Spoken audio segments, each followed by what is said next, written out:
മൃത്യുഞ്ജയനായ ശ്രീപരമേശ്വരനും പാർവതീദേവിയും നാഗരാജാവും രാജ്ഞിയുമായി വസിക്കുന്ന സർപ്പക്കാവ്. നിഗൂഢത തളം കെട്ടി നിൽക്കുന്ന, നിഗൂഢത വസിക്കുന്ന കാട്. മാച്ചേരിയിലുള്ള ശ്രീ സർപ്പരാജ ക്ഷേത്രം, അതാണ് ഈ പുണ്യഭൂമി. ഡോക്ടർമാർ കൈയൊഴിഞ്ഞ് മരണം തൊട്ടടുത്തെത്തിയ ഒരാളെ ഇവിടുത്തെ വൈദ്യനാഥനായ മഹാദേവൻ സുഖപ്പെടുത്തിയ കഥ അവിടെ ചെന്നപ്പോഴാണ് അറിഞ്ഞത്. രോഗം മൂർച്ഛിച്ച് ശരീരം പോലും നിശ്ചലമായി പോയ ഒരു മനുഷ്യൻ. ചികിത്സകളൊന്നും ഫലിക്കുന്നില്ല, മറ്റൊന്നും ഇനി ചെയ്യാനില്ല എന്ന് ഡോക്ടർമാർ പറഞ്ഞതിന്റെ അടിസ്ഥാനത്തിൽ അദ്ദേഹത്തെ വീട്ടിലേക്ക് മടക്കി. ശരീരം പൂർണ്ണമായും നിശ്ചലമായ അവസ്ഥ. ആരോ പറഞ്ഞറിഞ്ഞതിന്റെ അടിസ്ഥാനത്തിൽ മഹാമൃത്യുഞ്ജയ ഹോമം നടത്താനാണ് അവർ നാഗക്കാവിലെത്തിയത്.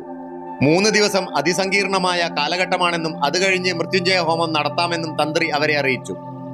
തിരിച്ച് അവിടെ എത്തിയാൽ അദ്ദേഹത്തിന്റെ ശരീരമൊക്കെ തുടച്ചു വൃത്തിയാക്കി ഒരു നാണയം കൊണ്ട് ശരീരത്തെ ഉഴിഞ്ഞ് അത് ഭഗവാന്റെ പേരിൽ മാറ്റിവെക്കാൻ വേണ്ടി അറിയിച്ചു. 3 ദിവസം കഴിഞ്ഞപ്പോൾ കണ്ട കാഴ്ച അമ്പരപ്പിക്കുന്നതായിരുന്നു. അദ്ദേഹം വിരലുകൾ ചെറുതായി അനക്കി തുടങ്ങിയിരിക്കുന്നു. ബന്ധുക്കൾ അന്നു തന്നെ അദ്ദേഹത്തെ ഈ സർപ്പക്കാവിലെത്തിച്ചു. അദ്ദേഹത്തെ അവിടെ ഇരുത്തിക്കൊണ്ട് തന്നെ മഹാമൃത്യുഞ്ജയ ഹോമം നടത്തി. പിന്നീട് അദ്ദേഹത്തിന് മരുന്നുകൾ ഫലിച്ചു തുടങ്ങുകയും പൂർണ്ണ ആരോഗ്യവാനായി തീരുകയും ചെയ്തു. സുഖപ്പെട്ടതിന് ശേഷം അദ്ദേഹം പലതവണ സർപ്പരാജ ക്ഷേത്രത്തിൽ ദർശനത്തിന് എത്തുകയും ചെയ്തു.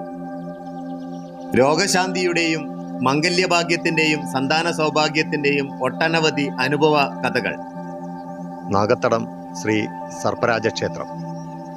ക്ഷേത്രത്തിലേക്കുള്ള വഴിയാണ്. തീർത്തും വിജനമാണ് ഈ വഴി.